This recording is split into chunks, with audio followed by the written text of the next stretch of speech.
Depois deste evento, Deus manda que Moisés consagre Arão como sumo sacerdote e seus filhos como sacerdotes, para que ministrem diante de mim. Eles seriam os mediadores. Por isso que eu disse que Moisés, ele foi um mediador provisório. E até Arão e seus filhos, e depois a sua descendência, foram mediadores provisórios. A conversa entre Deus e o povo se daria com essa mediação de Arão e seus filhos e depois os seus descendentes. Isto por quê, pastor? Porque da natureza de Deus e da natureza do homem. A natureza de Deus é a divina, perfeita, santa, pura.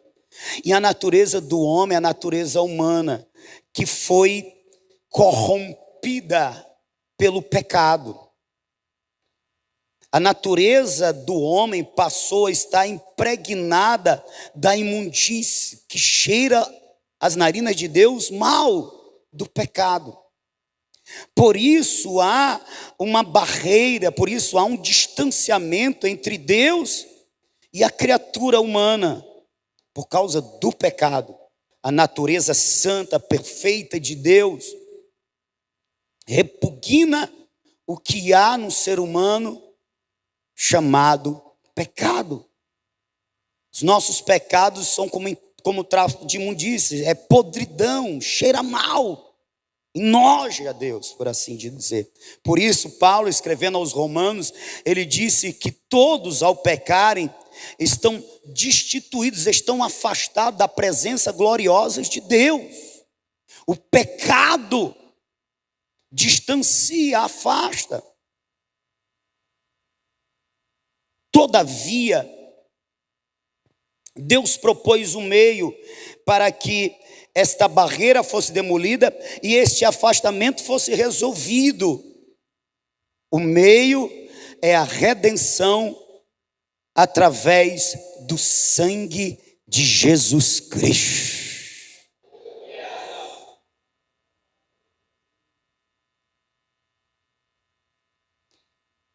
O sangue de Jesus, ele é o preço para o nosso resgate, para a remissão dos nossos pecados. O sangue de Jesus é o meio pela qual Deus nos justifica, nos torna propícios, idôneos, como diz o apóstolo Paulo, ou seja, em condições para nos apresentarmos a Ele ou diante dele sem que sejamos consumidos. Lembra do que Deus disse a Moisés depois do pecado do bezerro de ouro? E Moisés, Deus falou: olha, eu não vou subir com esse povo. Moisés insistiu com ele e Deus falou algo que é muito interessante. Assim: Moisés, eu não vou subir com este povo para Canaã para que eu não os consuma. Deus estava dizendo que se eu andar no meio do povo, do jeito que o povo está, a minha santidade e a minha justiça será provocada, e eu terei que me voltar com justiça. Eu vou ter que destruir este povo. Então eu não vou. Aí Moisés age como mediador e faz mediação. A pessoa do mediador é muito importante na relação. Vocês estão me ouvindo? Atendendo a mediação de Moisés, Deus disse: eu vou. Mas teve jeito, né? Ele consumiu aquele povo no deserto. Porque o pecado nos impede de entrarmos na presença gloriosa de Deus. E quem ousa entrar em condição de pecado é para ser consumido. Então preste atenção. Deus propôs um meio. Quem é esse meio? A redenção por meio do sangue de Jesus. Pelo sangue de Jesus nós somos justificados, nós somos, por assim dizer, preparados. Nós somos, por assim dizer, capacitados para entrar na presença de Deus. Porém, portanto e porquanto, ainda necessitando de um mediador.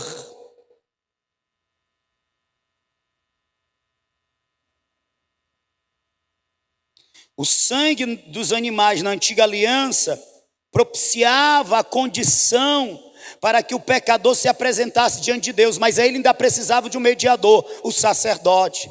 Na nova aliança, o sangue de Jesus propicia a condição para que entremos na presença de Deus e oremos e sejamos ouvidos sem que sejamos consumidos, mas ainda precisamos de um mediador.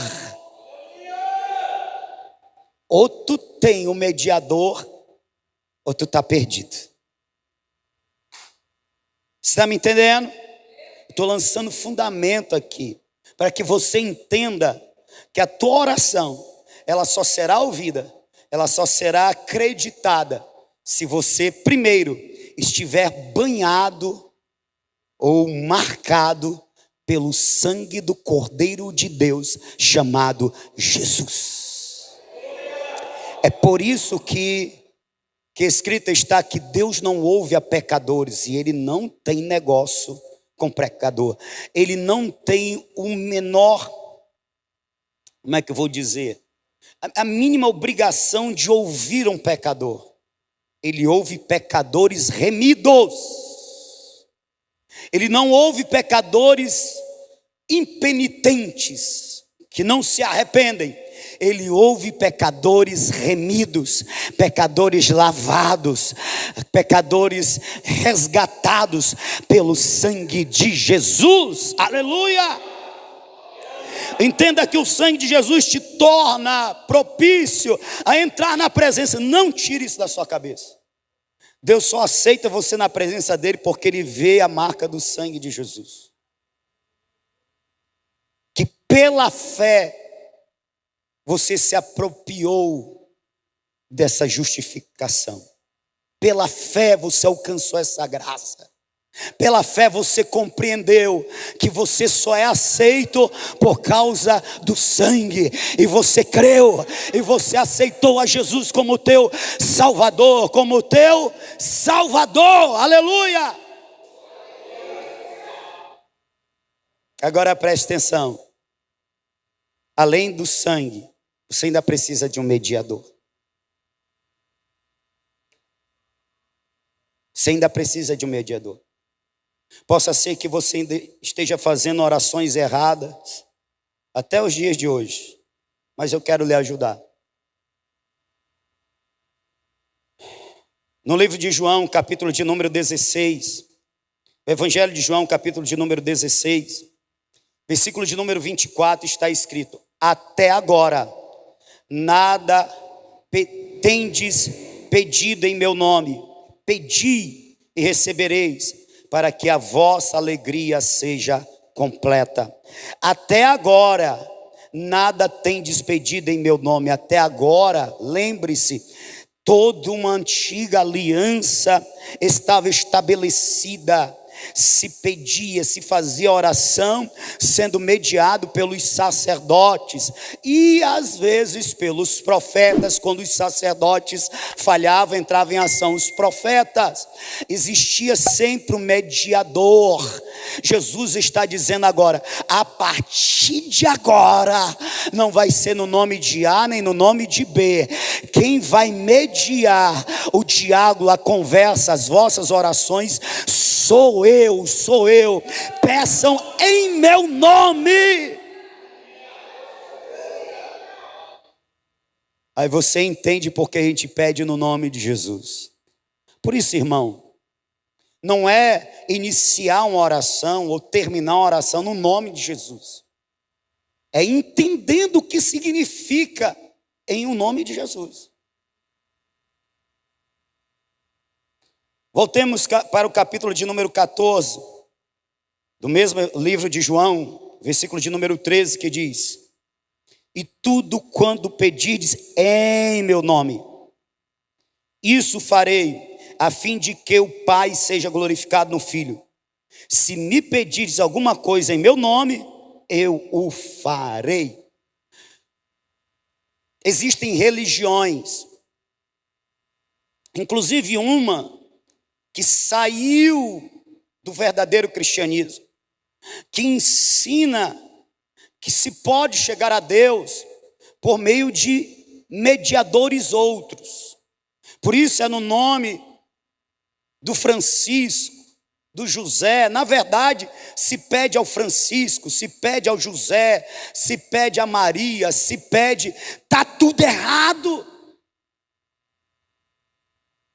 Tudo errado. Estão colocando mediadores que Deus não aprovou, que Deus não aceita. Pois escrito está, primeiro o próprio Jesus diz: peça em meu nome. Até agora vocês não pediram nada em meu nome, mas a partir de agora, peça em meu nome.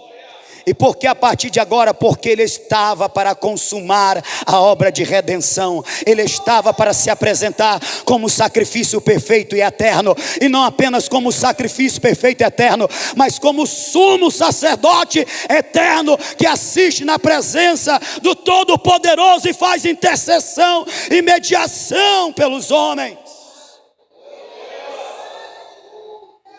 Por isso, Paulo, escrevendo a Timóteo, capítulo 1, versículo de número 2, capítulo 1 Timóteo, capítulo 2, versículo 5. 1 Timóteo, capítulo 2, versículo 5. Paulo diz: pois só existe um mediador entre Deus e os homens, Jesus Cristo, homem. Aleluia!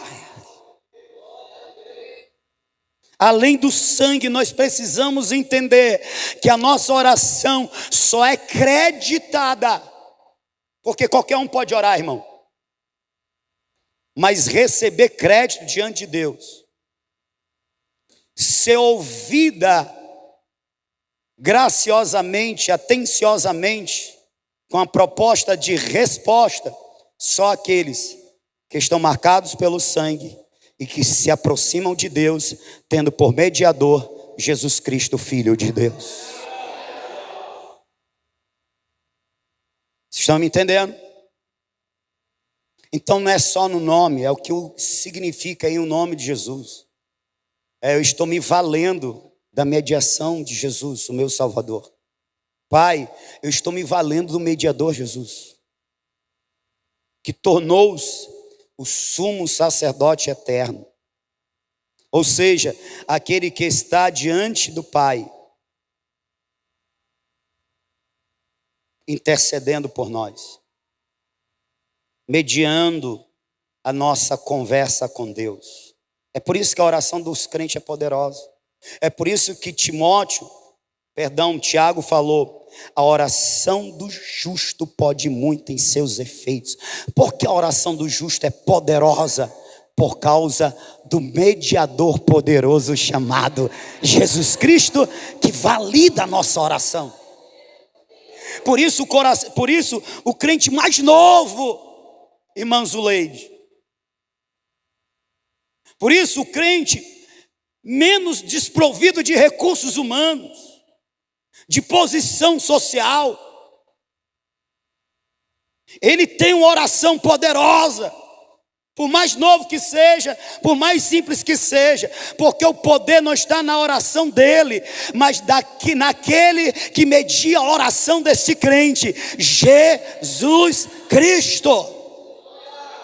Por isso a oração do pastor não é mais poderosa do que a oração da ovelha. Por isso a oração do crente antigão não é mais poderosa do que a oração do crente novo.